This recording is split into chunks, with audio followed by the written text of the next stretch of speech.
if things are in proportion to each other, it means that they change at a constant rate, and there is a constant multiplier. Okay? So if things are in direct proportion, here's an example. The amount raised for charity is 5 times the number of people in the event. Each time a new person enters the event, $5 more is raised. In this case, we could say that M, which represents the money raised, would be equal to 5p if p was the number of people. Make sense? Yes? So that means that these two variables, the money raised and the people in the event, are in direct proportion to each other. As one increases, so does the other. And it's going to be increasing at a constant rate.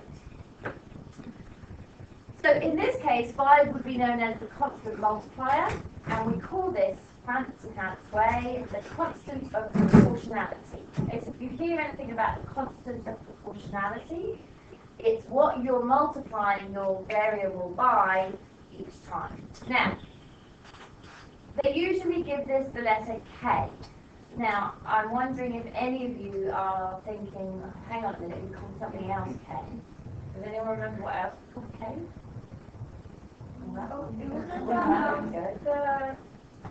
I don't remember what the equation was for, but it was the equation with H. It was K and H, and there was a bracket. Did we solve that? Oh, it's for X. I know, I mean, it's like the X plus something subtract K or. No, so we scale factors is what we call K. Look, you've done scale factor. Yeah, we took time. We did similar shapes. Ah, Because we said scale factor for length was K, scale factor for area was K squared, and scale factor for volume was K cubed. But that wasn't like necessary. Everything is necessary. If you call it any letter. Like, no, it's known as K, but this is also known as K. Why are they going? Well, I don't remember. Didn't we do this last year? I mean, Yeah, we did last year. Alright, okay, oh my lord, look! We're going road here. Regroup. In the examination, you will generally be asked to find the constant of proportionality, having been given sufficient information to do so. You're going to follow these steps each time, and you will be fine. Okay? Now, the symbol for constant for being proportional is this symbol here, and that, oh my gosh, that's what I call it. You know how the religious has taught this to us? Yeah, when have we done it? yes, last year and year.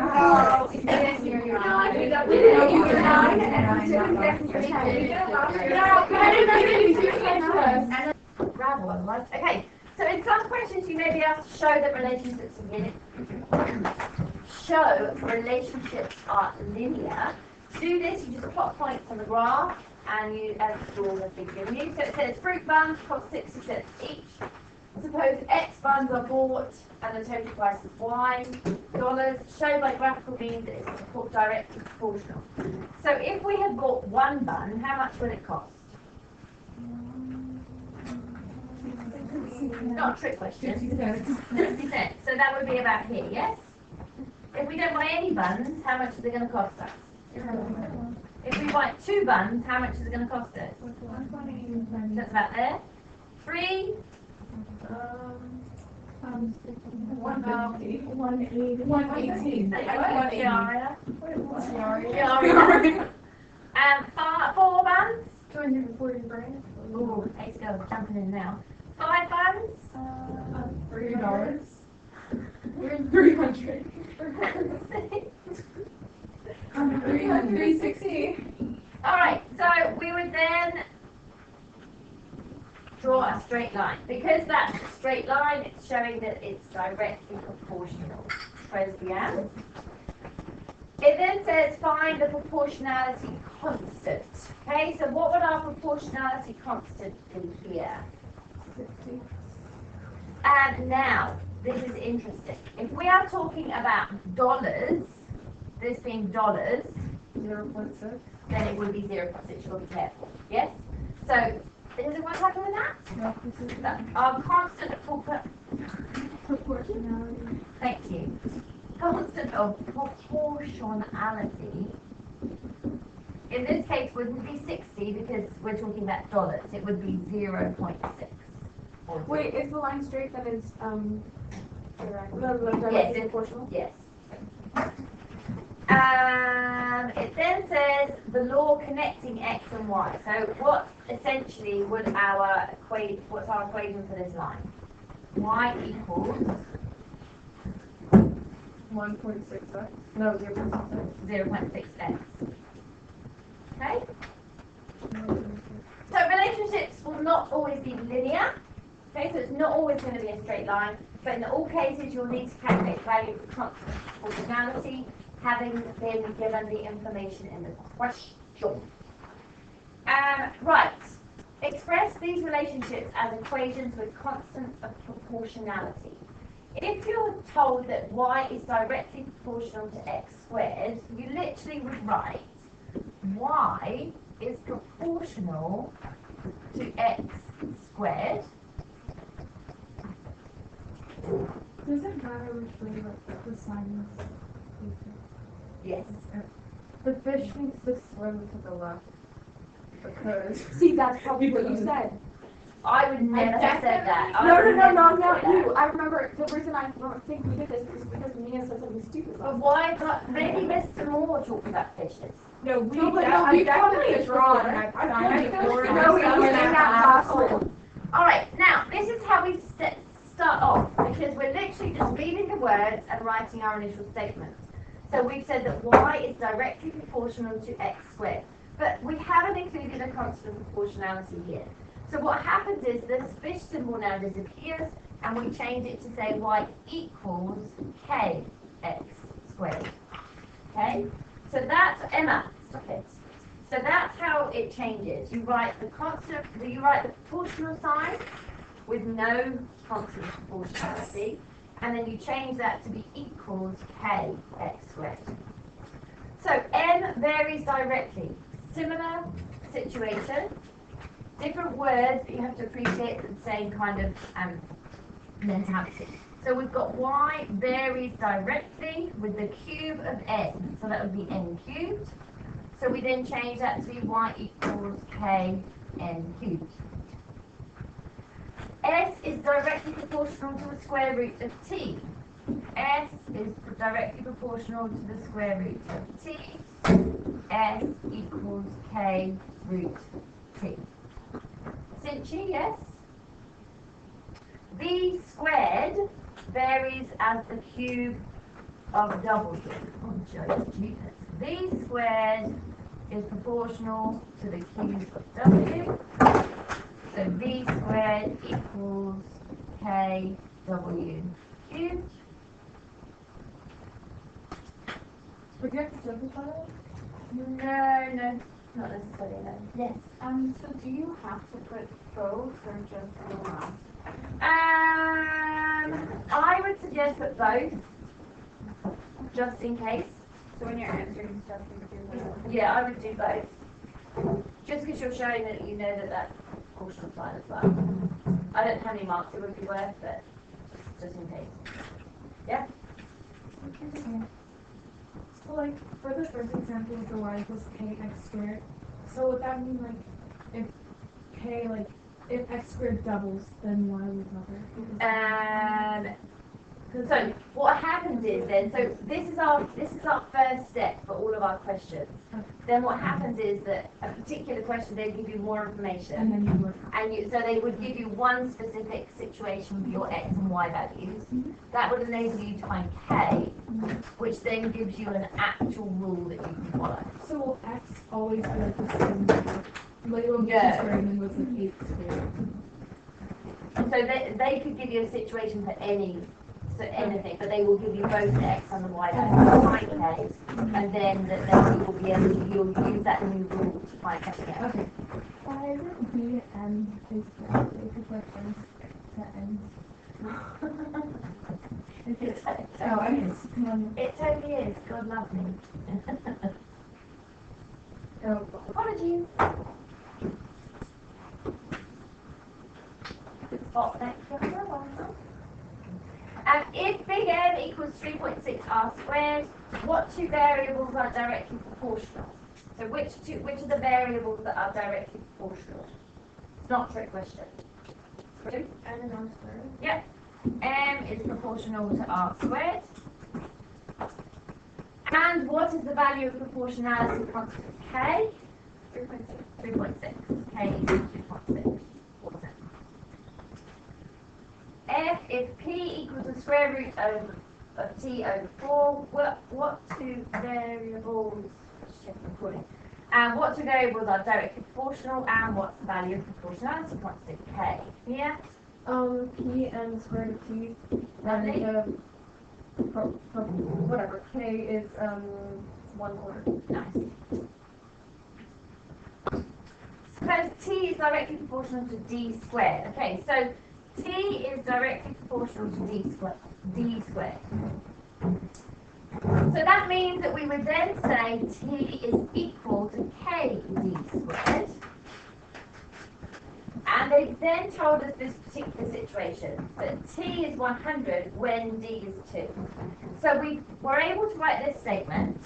We then substitute these values, I'm going to use these values here in order to find K. So I know that 100 is equal to K multiplied by 2 squared. You all with me? So that means that 100 over 4 is equal to K. And so K is 25. So I've used the information they've given me in order to now find an actual rule. So my new rule that I'm going to follow for the rest of the questions is that T is now equal to 25D squared. This is the rule that we must follow. So we don't go back to looking at this. We don't keep substituting in 2 and 100. That was only telling us how to find the value of K. Okay, so that's really important. That's what some people get really confused with because they feel they're given too much information to start with. So we write our proportional statement. We change it to be equals K, whatever it is. We use the information that we're given to find the value of K, and that gives us a new rule.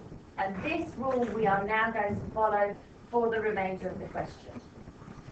So it says, part A says find T when D is 3. So we can now find T when D is 3 because we know T is equal to 25 multiplied by 3 squared. Because the value of D is 3. And the value of K we worked out to be 25 and that's not going to change. So T is equal to 25 multiplied by 9, which is... what is it? 225.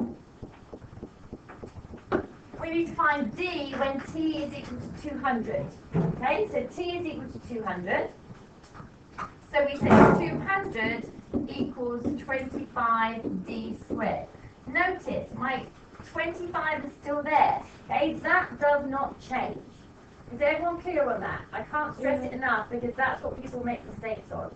The 25 doesn't change. Even if you mess up this bit here and you've got the wrong number, you carry on using your rule. Don't try and fudge it so you get something else. You keep using your rule. Okay? So if 25 is equal to if 200 is equal to 25D squared, then 200 divided by 25 is equal to D squared. Yes? 200 divided by 25 is 8. And so D is going to be the square root of 8. And normally, we would say it's the positive and negative version, wouldn't we? Because we know that when we square root something, we've got two options.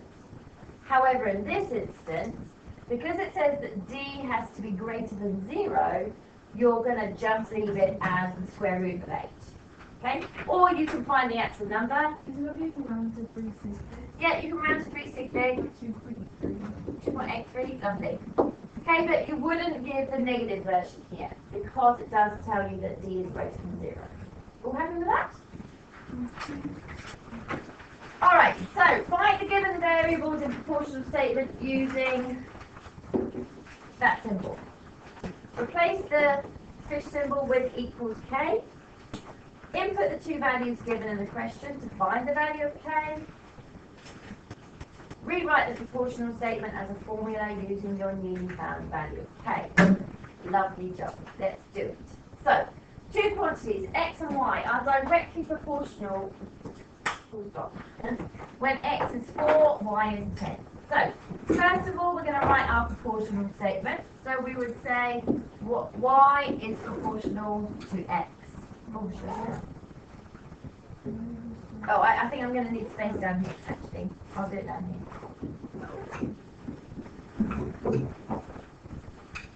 Have you got space underneath the line? Yes. So y is proportional to x.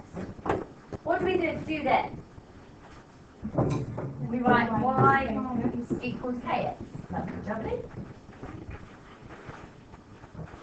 Okay. What do we then do?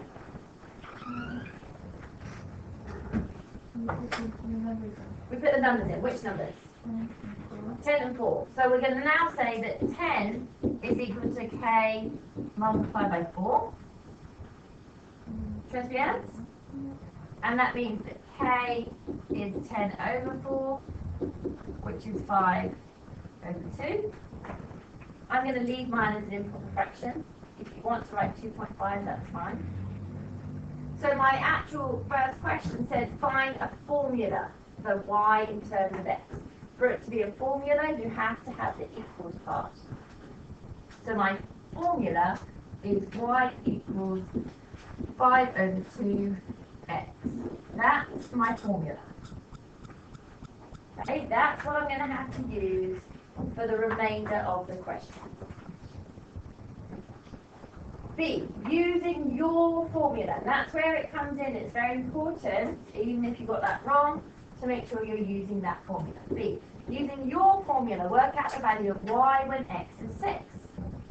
So we say y equals 5 over 2 multiplied by 6. You'll have your calculators available to you, but secretly we know that 6 is 6 over 1. And so y would be 30 over 2, which we all are comfortable with being 15. Part C, use your formula to work out the value of x when y is 8. So this time it's 8 equals 5 over 2x. To find x on its own, we're going to be multiplying by the reciprocal of 5 over 2. So we would have 8 multiplied by 2/5 equals x. Okay, if you wish, into this row here, you might say 8 divided by 5 over 2. If you're dividing by a fraction, remember you're multiplying by its reciprocal. Okay, so for 8 divided by 5 over 2, if you've got 2.5 in your calc, you just type in 2.5. So this gives us 16 over 5. This is not a whole number, we can just leave it like that. Okay, if you wanted to, you could put 3 points. Sorry, 8 minute per part. Alright, so B, Lily, B is directly proportional to the cube of W. If B is 16 when W is 2, find a formula. So again, B is proportional to the cube of W. But be careful, because even if they write it in words, you've got to remember what that means. Lots of people just ignore the word cube of. So B is proportional to W cubed. B equals KW cubed. They give us a situation so we can find K. So 16 is equal to K2 cubed. So 16 is equal to 8K. So 16 over 8 is K. So K is 2. So our formula is B equals to W cubed. Yes, Emma. Why are there two equal signs? Right, B, we need to find B when W is 3. So B is 2 lots of 3 cubed. So B is 2. Remember, we followed bed mass. That's another mistake that some people make. 3 cubed is how much? How much? I think it's 47. Sorry.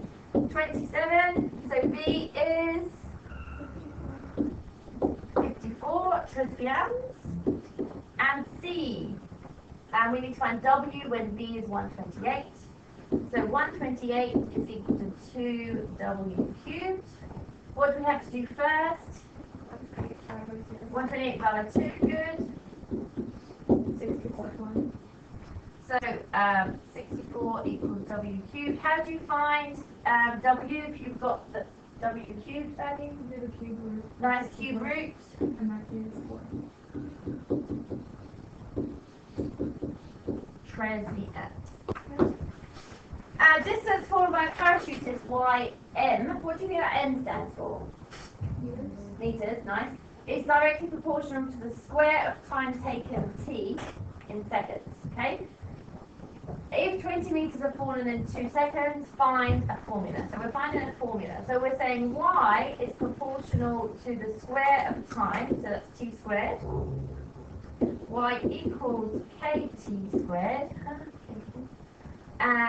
So now we've been given information. 20 meters are fallen in 2 seconds. So 20 equals k2 squared.